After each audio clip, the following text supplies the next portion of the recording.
Hello everyone, welcome to Mr. Psych, and today for you I've got 3 quick tips for the ENTJ personality type.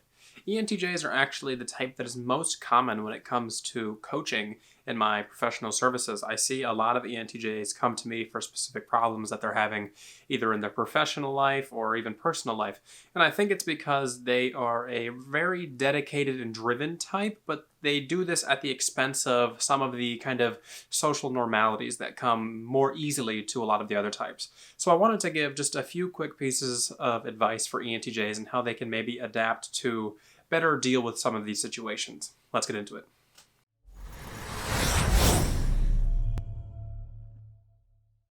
I'm going to save my number 1 tip for ENTJs for the last tip in this video, so if you want to hear my number 1 piece of advice for ENTJs, stick around till then.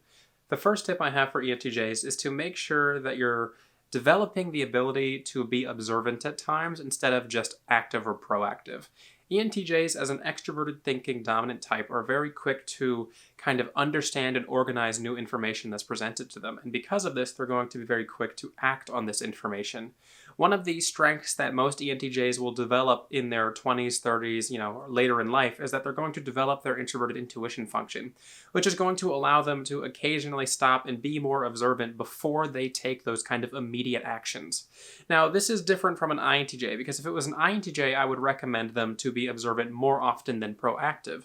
But with ENTJs, the general idea is that they want to be proactive because that's their dominant function, but they need to occasionally learn when it's the right time to stop and take in information and process that information before they're going to act.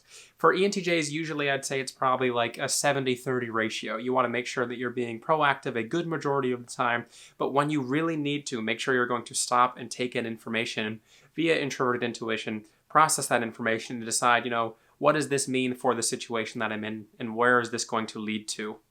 My second piece of advice for ENTJs is to recognize that not everybody in life is going to have the same goals that you're going to have. They're not going to be as dedicated towards the types of things that you tend to be dedicated towards.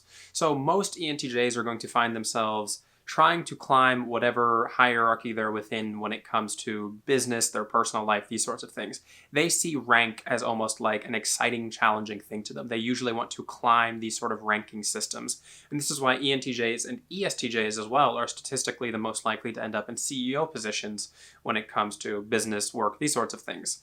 So the thing that ENTJs fail to recognize is that most other people don't value these same things in the same way they do. So when other people join a job, to them, it could be more important that they enjoy the job or that there's people in that job that they can communicate with and interact with, and that's going to allow them to kind of enjoy that on a personal level. ENTJs usually don't care as much for this sort of thing. Maybe it's like a secondary thing for them, but for them it's usually, okay, I'm here, I need to make sure that I'm excelling and succeeding and doing the absolute best that I can to get to whatever position I want to be in with whatever I'm doing in life. And most people don't think like that. So if you can recognize that most people don't think like that, you can understand that you don't always need to be pushing people to excel to these crazy new heights if that's not what they want out of life. If that's what they want out of life, go ahead, offer them the advice that you have, because that's going to be the kind of advice that you can give easily. But not everybody wants to shoot to those same heights. My last piece of advice for ENTJs, I think, is the most important piece of advice that I can give for them, and it's something that I see ENTJs fall into, kind of a pitfall trap when I work with them in coaching frequently. It's a reoccurring problem I see with ENTJs. So ENTJs will come to me and they'll say something along the lines of, I think I'm really bad at kind of extroverted feeling. I don't understand how to communicate and organize people in a way that's going to make them emotionally happy, or at the very least, it's not going to kind of frustrate them. And I say that's the biggest issue you have right there. And this is why I, as an individual, use a 4-function model. It's because I don't think ENTJs should ever be attempting to do extroverted feeling. I think introverted feeling is where they need to develop, and their extroverted thinking and introverted feeling connection is far more important than attempting to develop extroverted feeling.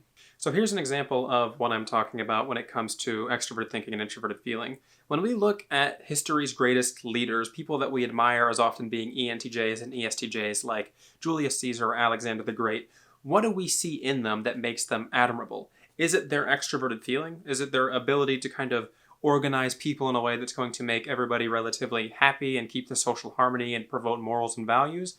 No, it's really not. What we're admiring in these people is their ability to use extroverted thinking efficiently, to kind of organize people in a different way, in a way that's going to be more productive and efficient. They're not engaging in extroverted feeling. The most important thing an ENTJ can do is develop their introverted feeling to a point where they're going to come off as a competent person who is also morally sound. And that's the difference between introverted feeling, extroverted thinking axis and the extroverted feeling axis, is that people on the extroverted thinking and introverted feeling axis, especially the ETJs, need to make sure that they're coming off as morally sound people and developing themselves as individuals.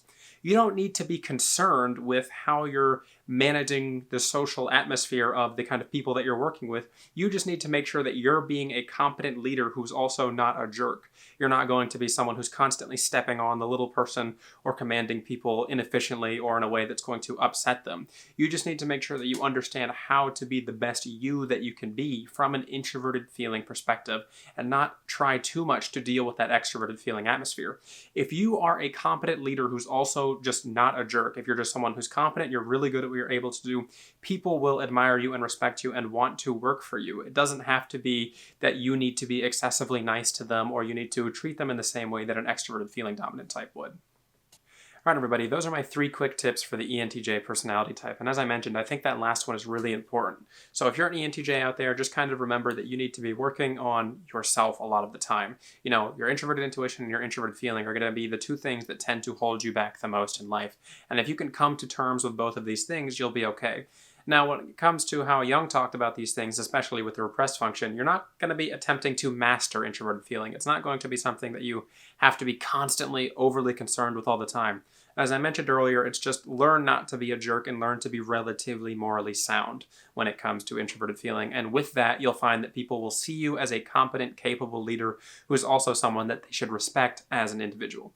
If you enjoyed this video, let me know down in the comment section below. I would like to remind everybody that I do have personality typing sessions available at my website at sarahpsych.com if you're interested in working with me to find out what your personality type is and what that means for you. This has been Sarah at Sarah Psych. Have a good one.